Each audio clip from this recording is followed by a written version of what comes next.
मुरांबा मालिकेच्या आजच्या भागात आपण पाहतो की आता इथे संध्याला अण्णासाहेब विचारत असतात, संध्याताई अहो काय झालं? त्यावर संध्या सांगत असते, अण्णासाहेब अहो बघता ना तुम्ही, तो अक्षय कोण आहे, कसा माणूस आहे, हे सगळं तर तुम्हाला माहीतच आहे ना. त्यावर अण्णासाहेब म्हणतात, पण काय झालं आहे काय? त्याबरोबर ती म्हणते, अहो तो अक्षय हे लग्न होऊ देईल का? त्याबरोबर आता लगेचच अण्णासाहेब म्हणतात, तो काय करणार आहे? त्यावर संध्या म्हणते, त्याला तुम्ही कशाला आत घेतलं? त्यावर अण्णासाहेब म्हणतात, अहो मघाशी मला जो फोन आला होता ना, तो आपल्या वॉचमनचा होता, जयशंकरचा. मी गेलो होतो बाहेर, मी सांगितलं त्या अक्षयला की तो आतमध्ये नको येऊ, पण त्याने माझं नाही ऐकलं. तो म्हणाला की मला रमाच्या तोंडून ऐकायचं आहे तिचं माझ्यावर प्रेम नाही आहे म्हणून मी त्याला आतमध्ये घेऊन आलो. म्हटले ठीक आहे, एवढ्या लोकांसमोर तुला स्वतःचा अपमान करून घ्यायचा आहे तर घे. मला वाटलं होतं तो इथे येऊन तमाशा करेल म्हणून, पण नशिबाने त्याने तसं काही केलेलं नाही आहे. त्यावर साईची आई म्हणते, पण कशावरून तो पुढे सुद्धा तमाशे करणार नाही?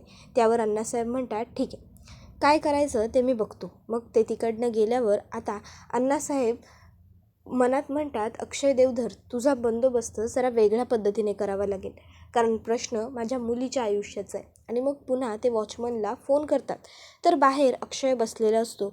आता अक्षयकडे वॉचमन येतात आणि अक्षयला म्हणतात की साहेब तुम्ही इथे असे बसू शकत नाही, तुम्हाला इथे बसू द्यायचं नाही, अशा आमच्या सरांच्या स्ट्रिक्ट ऑर्डर आहे, त्यामुळे तुम्ही आता इकडनं जा. त्याबरोबर अक्षय म्हणतो, अरे पण मी का बसू शकत नाही? मी इथे फक्त शांतपणे बसलो आहे ना, मग बसायला काय हरकत आहे? त्याबरोबर आता तो ऐकतो का नाही, सरळ जातो का नाही, असं म्हणत ते वॉचमन अक्षयला मारायला लागतात. इतक्यात तिकडे इरावती आत्या येते अक्षयला वाचवण्यासाठी आणि ते आता त्या वॉचमनला थांबवते. त्याबरोबर आता वॉचमन म्हणायला लागतात, अरे ही कोण आहे बाई आणि ही कशाला आली? ह्या दोघांना पण इकडनं हाकलवूया. त्याबरोबर अक्षय हा त्याला लागलेलं असतं ते बघत असतो, तर इरावती आत्या म्हणते, ए गप्पा बसा. आता वॉचमन ऐकत नसतात. इरावती आत्या वॉचमनच्याच एक मुस्काटात ठेवून देते आणि मग वॉचमनला म्हणते, आता गप्प बसायचं. आणि मी बाई काय लावलं आहे? मी बाई नाही आहे, मला बोलायचं इरावती मुकार्दम, मी इरावती मुकार्दम आहे, कळलं? अक्षय आता तरी तुझं पोट भरलं का? बघितलंस ना तुझी रमा रमा रमा रमा करत होतास, आता काय झालं? कुठे आहे तुझी रमा? बघतोयस ना आतमध्ये एंगेजमेंट करते ती, आणि बाहेर हे तिचे घरातले वॉचमन हे असं तुला मारतायत, हे तिच्या ऑर्डरशिवाय झालं असणार आहे का? त्यावर अक्षय म्हणत असतो, आत्या हे बघ प्लीज, तू उगाचच या गोष्टीचा दोष रमाला देऊ नको. त्यावर आत्या म्हणते, अरे तिने सांगितल्याशिवाय हे सगळे वॉचमन हे असं वागणार आहेत का अक्षय? सांग ना, तिने सांगितलं म्हणूनच हे लोक हे करू शकतात ना. ते काही नाही, आता ना मी तिच्याकडेच बघते, आलेच मी. आणि मग आता इरावती आत्या ही तिकडनं चाललेली असते. वॉचमन म्हणतो, मॅडम प्लीज, अहो असं नका ना करू, नका ना जाऊ तुम्ही, मॅडम प्लीज थांबा. त्याबरोबर इरावती आत्या म्हणते, इथे थांबू आणि काय करू? तुमच्याशी गप्पा मारत बसू हां? त्याबरोबर वॉचमनला इरावती आत्या लगेच म्हणते, चला निघा इकडनं. त्याबरोबर वॉचमन हे आता तिथेच उभे असतात, तर लगेचच इरावती आत्या ही स्वतःच तिकडनं जाते आणि आता ती रमाकडे आतमध्ये चाललेली असते. तर इकडे आता रमा आणि साई ह्या दोघांचं एंगेजमेंट नंतरचं जे फोटोशूट असतं ते सुरू असतं. तर आता जो फोटोग्राफर असतो तो रमाला म्हणतो, मॅडम तुम्ही हसा ना, नाही म्हणजे तुमच्या एंगेजमेंटचे फोटो आहेत ना, छान फोटो आले पाहिजे, थोडं मनापासून हसाल. त्याबरोबर रमा हसते. इतक्यात त्या ठिकाणी इरावतीसुद्धा येते आणि इरावतीसुद्धा आता म्हणते, हस आणखीन थोडी हस ग. त्याबरोबर आता लगेचच इकडे साई म्हणतो, थांबा. आणि मग साई रमाच्या खांद्यावर तसाच हात ठेवतो आणि ते दोघंही जण हसतात. त्याबरोबर आता लगेचच इरावती आत्या म्हणते, वा शाब्बास हा, नाही म्हणजे घराबाहेर तुझे वॉचमन माझ्या पुतण्याला मारझोड करतायत आणि इथे तू मस्त निवांत आरामात फोटोशूट करून घेतेस, वा छान. त्याबरोबर रमा म्हणते, अहो काय बोलताय तुम्ही हे? त्यावर इरावती आत्या म्हणत असते, ए गप्प बस ग, नाटकं करू नकोस, हस ना, आणखीन थोडी हस. लाज नाही वाटत का गं तुला हे एवढे सगळे तमाशे करताना? कसं करू शकतेस हे असं गं? एंगेजमेंट ह्याच्याबरोबर करतेस आणि माझ्या घरी येऊन माझ्या पुतण्याला का म्हणून ते 4-5 दिवस त्याच्याबरोबर प्रेमाचे घालून आशा दाखवलीस? त्याबरोबर अक्षय म्हणत असतो, आत्या अगं काय चाललं आहे तुझं? का बोलतेस तू इथे हे सगळं? प्लीज चल ना. त्यावर आत्या म्हणत असते, अक्षय थांब, बोलू देत मला, मी काही चुकीचं बोलत नाही आहे. त्यावर मग रमा म्हणते, ओ हे बघा प्लीज गप्प बसा तुम्ही, उगाचच्या उगाच तोंडाला येईल ते बरळू नका. त्याबरोबर लगेचच आत्या म्हणते, तोंडाला येईल ते बरळू नका. काय चुकीचं बोलले ग मी? सांग ना. ह्या पाचगणीतल्या लोकांना माहीत नसेल ना काय घडलंय ते? मी सांगते सगळ्या लोकांना. 7 वर्षापूर्वी ह्या रमाबाईंचं आमच्या अक्षयबरोबर लग्न झालं होतं. हो, लग्न. त्यानंतर यांना एक छोटंसं बाळसुद्धा झालं. मग यांनी काय केलं? यांनी ते बाळ माझ्या मांडीवरती दिलं आणि तिकडनं निघून गेल्या.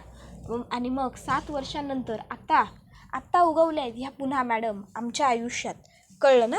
आणि आता येऊन वरनं आमच्या पुतण्याला प्रेमाची आशा दाखवली, आम्हा सगळ्यांपासून त्याला तोडलं, त्याला लांब केलं आणि आता काय करते तर आता पुन्हा या दुसऱ्याच मुलाबरोबर साईबरोबर एंगेजमेंट करते. नाही कर, तुला काय कोणाबरोबर करायची एंगेजमेंट वगैरे तू कर, पण एक गोष्ट लक्षात ठेव, कमीत कमी आता या मुलाबरोबर तरी एकट्याबरोबर राहा. कळलं ना? काय गरज होती तुला गं आमच्या घरी यायची, माझ्या पुतण्याला आम्हा सगळ्यांपासून तोडण्याची? बोल ना, कशाला आलीस आमच्या आयुष्यात तू पुन्हा? काय गरज होती तुला परत येण्याची? आहे का तुझ्याकडे उत्तर? तुझ्यामुळे आज तुझ्या दारातल्या वॉचमननी माझ्या भाच्याला मारलं. त्याबरोबर साई म्हणतो, एक मिनटा, उगाच काही पण बोलू नका तुम्ही. रमा असं काही एक करणार नाही आणि रमांच्या सांगण्यावरून असं वॉचमनने बिरलेलं सुद्धा नसणार आहे. त्याबरोबर आत्या म्हणते, अरे रे, निरागस आहेस रे तू, निरागस कोकरू आहेस तू, तुला माहीतच नाही आहे ही बाई कशी येते. त्याबरोबर साई म्हणतो, अच्छा म्हणजे आता मला तुमच्याकडनं जाणून घ्यायची गरज आहे का की माझी होणारी बायको कशी आहे? हे बघा, तुम्ही ना गप्प बसा. त्याबरोबर लगेचच आता अक्षयचा सुद्धा तोल सरकतो आणि अक्षय म्हणतो, हे बघा आत्याबरोबर नीट बोला. त्याबरोबर तिथे संध्यासुद्धा येते आणि संध्यासुद्धा म्हणते, एक मिनटं. त्याबरोबर मग आता या सगळ्यांमध्ये वाद व्हायला लागतो. त्यावेळी रमा म्हणते, गप्प बसा, 1 मिनटं थांबा सगळ्यांनी. काय चाललंय तुम्हा सगळ्यांचं? आई आहो थांबा ना तुम्ही तरी. आत्या तुम्ही सुद्धा गप्प बसा. हे सगळं बोलण्याची ही वेळ नाही आहे. कळलं का तुम्हाला? आणि मी का असं काहीतरी सांगू? मी असं काहीही कोणालाही सांगितलेलं नाही आहे. कळलं? त्याबरोबर आता आत्या म्हणत असते, मग तुझ्या सांगण्याशिवाय तुझ्या वॉचमन्सने हे सगळं केलं का? त्यावर मग अक्षय म्हणतो, आत्या थांब प्लीज. हे बघ, या सगळ्यामध्ये रमाचा खरोखर दोष नाही आहे. मला त्रास होईल असं रमा काहीही वागणार नाही, हे मला सुद्धा व्यवस्थित माहिती आहे. त्यावर आत्या म्हणते, अरे कसं बोलतोयस तो असं अक्षय? सांग ना, हिच्या परवानगीशिवाय, हिच्या सांगण्याशिवाय हे असं घडलं का? हिच्या दारात वॉचमन्सने तुला मारलं का? त्याबरोबर मग लगेचच आता आत्या म्हणत असते की आम्हाला तुमच्याशी काही नातंच नको आहे. त्यावर लगेचच संध्या म्हणते, 1 मिनटं, नातं नको म्हणजे? आम्हालाच तुमच्याशी काही नातं नको आहे. हा तुमचा पोट्ट्या हाच आला होता इथं बळजबरीनं नातं जोडायला. कळलं ना तुम्हाला? आम्ही काय आलो नव्हतो तुमच्या दारात, हेच आले येतं इथं आमच्या मागं. त्याबरोबर आता लगेच रमा म्हणायला लागते, आई अहो थांबा ना, काय चाललंय तुमचं? त्याबरोबर लगेचच साईची आई म्हणते, अगं पोट्टे, मी कशी गप्प राहू?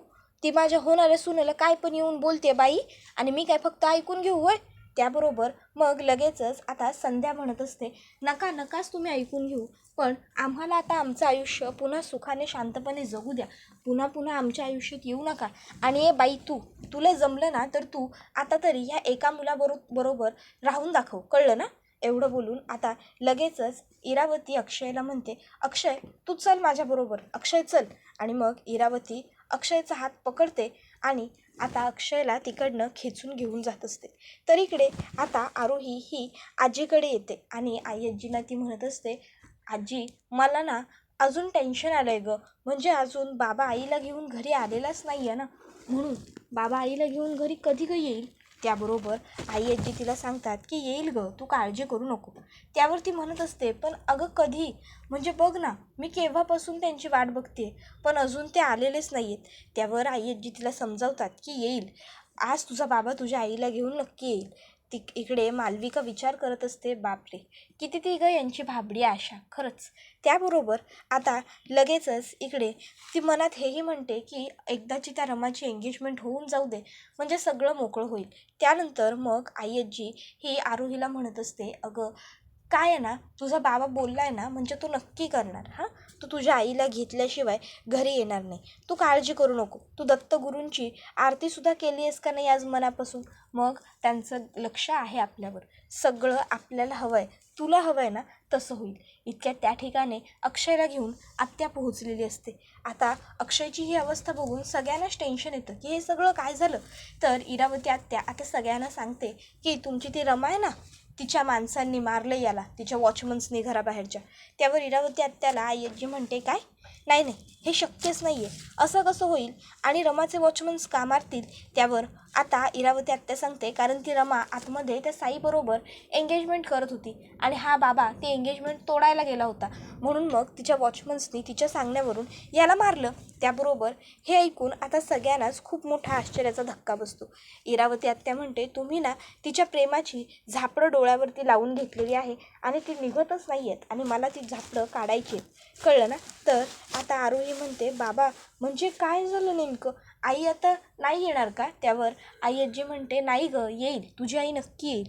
त्याबरोबर आता मालविका म्हणते, का उगाच खोटी आशा दाखवताय त्या कोकराला, कशासाठी खोटं बोलताय तिच्याशी अजून, असं काही होणार नाही आहे. रमा खुश होती तिच्या एंगेजमेंटमध्ये, समजलं का तुम्हाला. काही फरक पडत नाही आहे ना, तिला तिच्या मुलीची काळजी आहे ना, नवऱ्याचा विचार आहे. त्यावर आई आजी म्हणतात की आज जर रमा आली नाही आहे ना, तर त्यामागे काहीतरी कारण असेल, ती खुश वगैरे तर काही नसणार आहे. त्यावर इरावती आत्या म्हणत असते, काय कारण असणार आहे, मी सांगते आहे ना, ती रमा खुश आहे. विश्वास होत नाही आहे का तुम्हाला माझ्यावर. त्याबरोबर आई आजी म्हणतात, नाहीच, मला पटतच नाही आहे, रमा खुश आहे. रमा आली असती पण आज तिचा काहीतरी नाईलाज झाला असेल. त्यावर इरावती आत्या म्हणते, तुम्ही ना सगळ्यांनी ही अशी झापडं लावली आहेत त्या रमाच्या चांगुलपणाची आणि पुढे चाललाय. थांबा, विश्वास होत नाही आहे ना तुम्हाला माझ्यावरती, हां. त्याबरोबर आता मालविका म्हणते, नाहीच आहे मुळात आमचा तुमच्यावरती विश्वास. तुम्ही हे जे काही बोलताय ना की रमा खुश होती वगैरे, यावर माझा विश्वाससुद्धा नाही बसत आहे. तुम्ही असं कसं काय बोलता. त्यावर इरावती म्हणते, ठीक आहे, नाही ना माझ्यावर कोणाचाच विश्वास, एक मिनटं. आणि मग ती आता फोटो काढते आणि म्हणते, हे बघा बघा, एंगेजमेंटचे फोटो आहेत या रमाच्या, बघा किती चांगले फोटो आहेत, बघा हसते आहे की नाही फोटोमध्ये, बघा. त्याबरोबर मग आता लगेचच इकडे खरोखरच रमा हसताना त्या फोटोमध्ये दिसत असते. मग आता आरोही म्हणते, आजी काय गं, माझी आई परत येईल का नाही. त्याबरोबर मग मालविकासुद्धा म्हणायला लागते, अक्षय अहो हे काय दिसतंय, खरोखर रमा या फोटोंमध्ये हसते आहे की. त्यावर अक्षय म्हणत असतो, तुम्हाला जे दिसतं आहे ना ते सगळं खोटं आहे, ही रमा खोटी आहे. तर आई आजीसुद्धा म्हणत असतात की रमा कुठल्या तरी दडपणाखाली हसत असते, रमा अशी नाहीच आहे.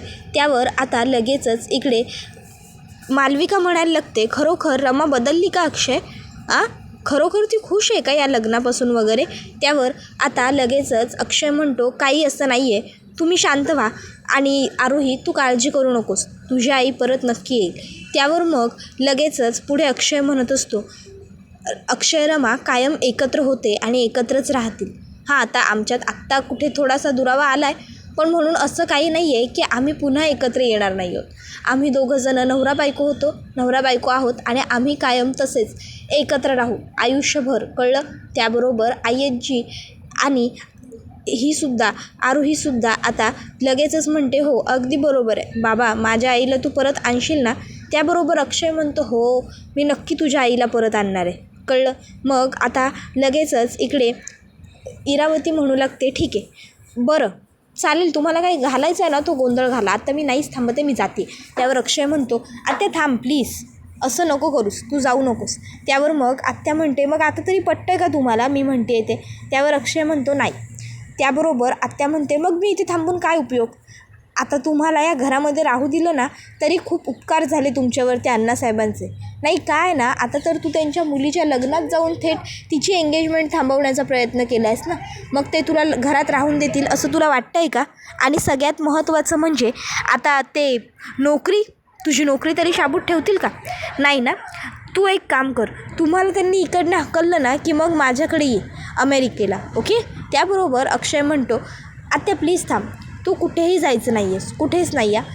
रमा या घरात कशी येते, तिचा घरात या गृहप्रवेश कसा होतो, सगळं काही पाहण्यासाठी तू मला इथे हवी आहेस आणि म्हणून सांगतोय तुला, तू इथे थांब, तू कुठेच जाऊ नकोस, रमा ह्या घरात परत येणारच. त्यावर मग आत्या म्हणत असते, मग तर मला अजिबातच इथे थांबायचं नाही आहे. तुझी रमा या घरात येते का नाही, ती कशी येते, काय होतं, हे सगळं पाहण्यात मला काही एक रस नाही आहे, कळलं तुला. त्यावर अक्षय म्हणत असतो, आत्या हे बघ, तू कुठेही जाऊ नकोस, मी सांगतोय ना तुला, मग माझं ऐक, मी म्हटलं आहे तसंच कर. तू कुठेही जाऊ नकोस. ह्या घरात रमा परत येणार म्हणजे येणार, लक्षात ठेव. मी आणणार तिला ह्या घरात परत. आणि आता ती जे काही हे करते ना ते सगळं खोटं आहे. माझं प्रेमच तिला माझ्याकडे खेचून परत आणणार.